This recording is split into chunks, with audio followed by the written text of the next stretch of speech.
நண்பர்களுக்கு வணக்கம். அடுத்து நம்ம பார்க்கக்கூடிய கதை விமலா ராணியின் வம்சம்.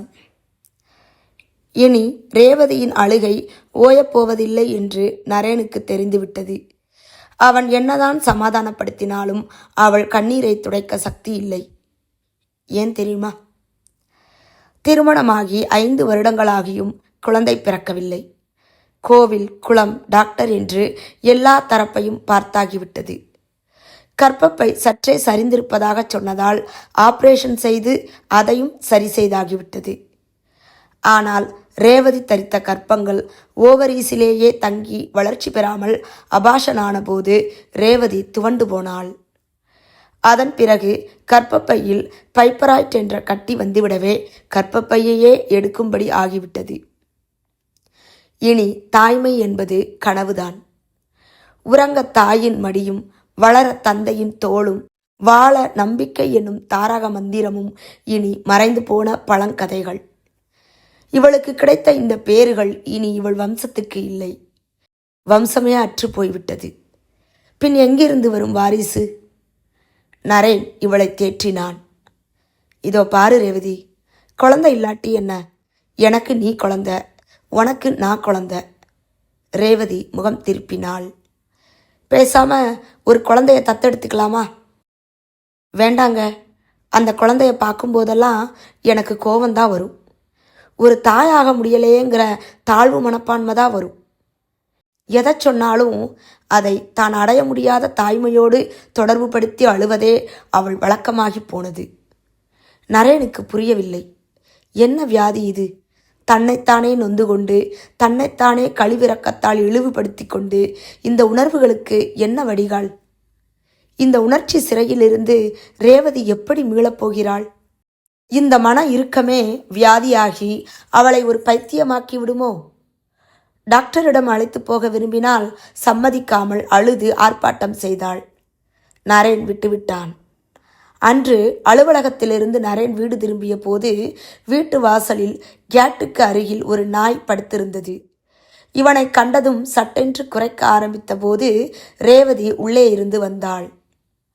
ரோசி, சுமாரு, அது நம்ம சாரு, உன்னோட எஜமா. ரோசி என்ற அந்த நாயும் ஏதோ புரிந்து கொண்டதைப் போல் அவனை பார்த்து வாலாட்டிவிட்டு அவனை முகர்ந்து பார்த்துவிட்டு உள்ளே அனுமதித்தது.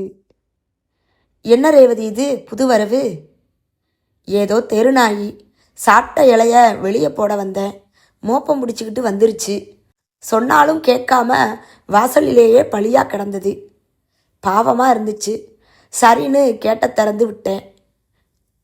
பால் விட்டேன். இப்போ சோறு போட ஆரம்பிச்சிருக்கேன். நல்ல வாட்ச் டாக். தனியாக அழுதுகிட்டு இருக்கிற எனக்கு இது ஒரு ஆறுதல். நரேன் பேசவில்லை. ஏதோ இந்த அளவுக்கு அவள் மனம் இலகி ஒரு நாயின் மீது பாசம் காட்டக்கூடிய வகையில் விரிவடைந்தது பற்றி மகிழ்ச்சி. இது தாய்ப்பாசம் அல்ல, நாய்ப்பாசம். மெல்ல மெல்ல நாயின் சமாச்சாரம் பெருகிவிட்டது. அதற்கு ஒரு கழுத்துப்பட்டி, டாக் பிஸ்கட், சோறு போட தட்டு, பால் விட குவளை, இரவு படுக்க மெத்தை என்று வாசல் வராண்டாவில் அதன் சாம்ராஜ்யம். நரேன் மறுப்பு சொல்லவில்லை. இப்போதெல்லாம் சங்கிலி போட்டபடி ரோசியுடன் காலை வாக் போகிறாள் ரேவதி.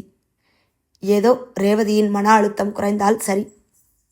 அன்று, ஏங்க, நம்ம ரோசி கர்ப்பமாக இருக்கு தெரியுமா என்றாள் ரேவதி. ஸ்வீட் தராத குறைதான். எனக்குத்தான் தாயாக கொடுப்பன இல்லை, நாயாவது நல்லா இருக்கட்டும். வழக்கமான முத்தாய்ப்பு. அந்த வாசல் திண்ணையிலேயே அழகான 2 புசு புசு என்ற குட்டிகளை ரோசி போட்டது. நரேனுக்கு இப்போது நிம்மதி. நாய்க்குட்டிகளுக்கு கண் திறக்கிறதோ இல்லையோ, இவனுக்காக அந்த ஆண்டவன் கண் திறந்து விட்டான். ரேவதியின் மன இறுக்கம் கொஞ்சம் கொஞ்சமாக குறைந்து விட்டது போன்ற உணர்வு.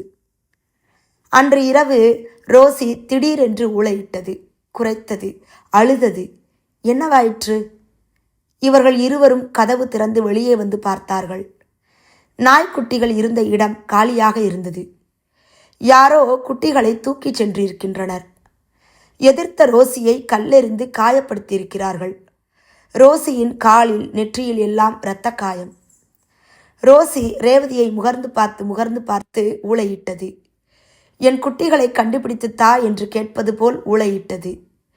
இவள் புடவையை பிடித்து இழுத்து குட்டி இருந்த இடத்திற்கு கூட்டிச் சென்று ஓலமிட்டது.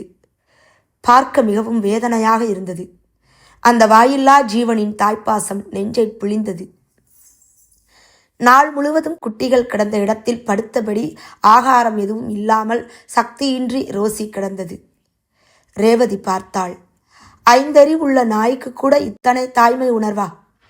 மீண்டும் தன் இயலாமை வேதனையெல்லாம் இவளை தாக்கின.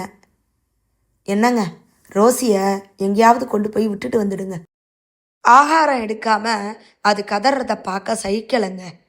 அதோட ஊளையை என்னால் தாங்க முடியல என்று அவள் நரேனிடம் அழுதாள். அன்று இரவு நிசப்தமாக இருந்தது. ரோசி ஏன் அழவில்லை?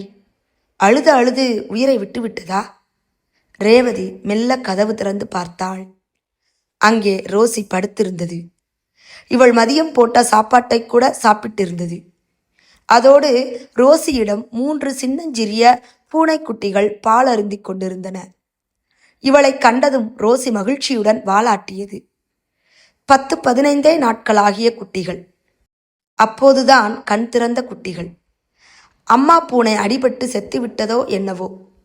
பால் தேடி வீதி வழியே அலைந்த அந்த குட்டிகளுக்கு ரோசி பால் தருகிறதா? புகலிடம் தருகிறதா? அந்த 5 அறிவு ஜீவன் தன் தாய்மை உணர்ச்சியை இப்படி வெளிப்படுத்துகிறதா? தன் இனம், தன் உறவு, தன் வம்சம் என்று பார்க்காமல் தாய்க்குரிய கருணையோடு தன் பாலை பருகத் தருகிறதா? உயிர் வாழ உறவுகள் தேவையில்லையோ? உணர்வுகள் போதுமோ? அன்பை தர வாரிசு தேவையில்லை, வம்சம் தேவையில்லை, வாஞ்சை போதும். நேசிக்கும் மனமும் அன்பை சுவாசிக்கும் இதயமும் இருந்தால் போதும். குனிந்து அமர்ந்தபடி ரோசியை தடவித் தருகிறாள் ரேவதி. தன் அருகில் வந்து நின்ற தன் கணவனை பார்க்கிறாள் ரேவதி. எழுந்து நின்று, நாளைக்கே நாம் ஒரு குழந்தைங்க ஆர்ஃபனேஜுக்கு போவோங்க, ஒரு குழந்தைய தத்தெடுத்துக்கலாம் என்று கண்ணீருடன் கூறிய ரேவதியை அணைத்தபடி நரேன் வீட்டினுள் போகிறான். விடிவது நமக்கு வயதாவதற்காக மட்டுமல்ல, நாம் வாழ்வதற்காகவும் தான் என்கிற புதிய பாடம் ரேவதிக்கு புரிந்ததில் இவனுக்கும் மகிழ்ச்சிதான்.